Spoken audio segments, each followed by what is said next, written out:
सभापति पैक्स तेजस्वी यादव जी और तमाम मंच बैठे हुए हमारे साथीगण, मेरे पूर्व में अभी जो कमेंट्स किए गए थे वो भी आपके सामने रखे। सबकी भावना आपको मालूम पड़ी। मुझे खुशी है कि मुझे भी आज आने का अवसर मिला आपके बीच में।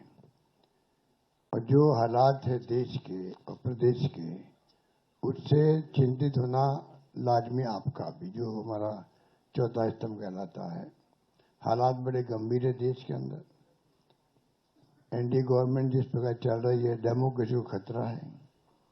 पूरी तरह देश दुर्विकरण में आ गया है। लोग चिंतित है। देश किस दिशा में जा रहा है कोई नहीं जानता है। किस दिशा में जाएगा किसी को नहीं मालूम है। उस रूप में हम चल रहे हैं। आलोचना कर दो, जेल में जाओ, चाहे वो पत्रकार हो, साहित्यकार हो या कोई एक्टिविस्ट हो। इन हालातों में देश चल रहा है, तो हम सबकी जिम्मेदारी बनती है ऐसे वक्त में देश क्या चाहता है उसका भी हम ख्याल रखें। पूरा मुल्क अभी बिहार की तरफ देख रहा है कि बिहार में चुनाव होंगे, किस करवट फैसला होगा। बिहार में आप मुझसे ज्यादा जानते हैं क्योंकि यहाँ के रहने वाले भी हैं, एक्सपर्ट भी हैं, मीडिया के साथी भी हैं। हालात बड़े गंभीर हैं, चाहे बेरोजगारी हो, चाहे वो अन्य समस्या लोकल हो जो बताई गई। अभी आपके सामने जब बताया दीपांकर जी ने और सानी जी ने, सब साथियों ने, तो हालात वही है। किसान हो, मजदूर हो, आम आदमी हो, छात्र हो, युवा हो, चिंता लगी हुई है रोजगार की उसको। और जब हम लोग देखते हैं, पूछते हैं, तो लोग बदलाव चाहते हैं। खड़गे साहब ने, राहुल गांधी जी ने, सबने भी असेसमेंट करवाया। सब लोग देखते हैं कि बिहार में किस रूप में जनता का एक मनोबल बना हुआ है, विश्वास बना हुआ है, इस बार बदलाव होगा।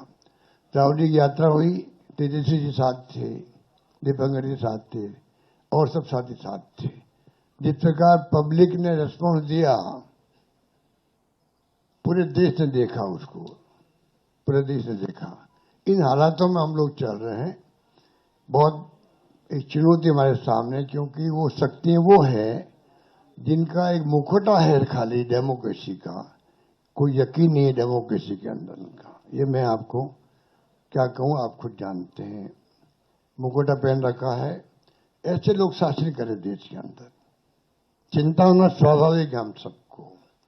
इसलिए मैं कहना चाहूंगा कि इस मौके पर जो है, इस मौके पर अभी दीपांकर जी कह रहे थे कि पिछला चुनाव भी जो है, अभी तो इंडिया गठबंधन बन गया प्रदेश भर के अंदर, अच्छी परफॉर्मेंस दी है पार्लियामेंट के अंदर। कोई कम बात नहीं थी। 240 पे लाके छोड़ दिया उन लोगों को। 400 पार के नारे लगा रहे थे वो लोग।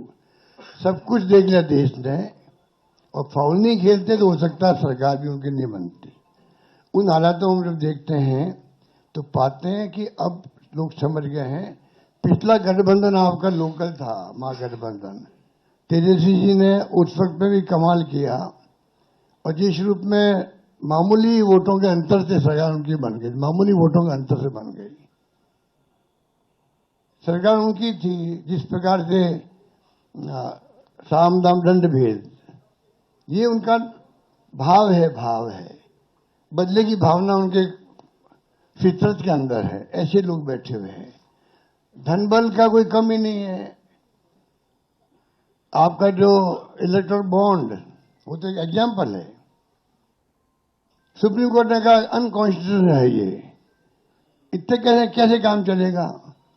जो पैसा जमा है उनके पास में, जो खेल खेल रहे हैं देश के अंदर, चुनाव को प्रभावित कर रहे हैं, सरकारों को गिरा रहे हैं।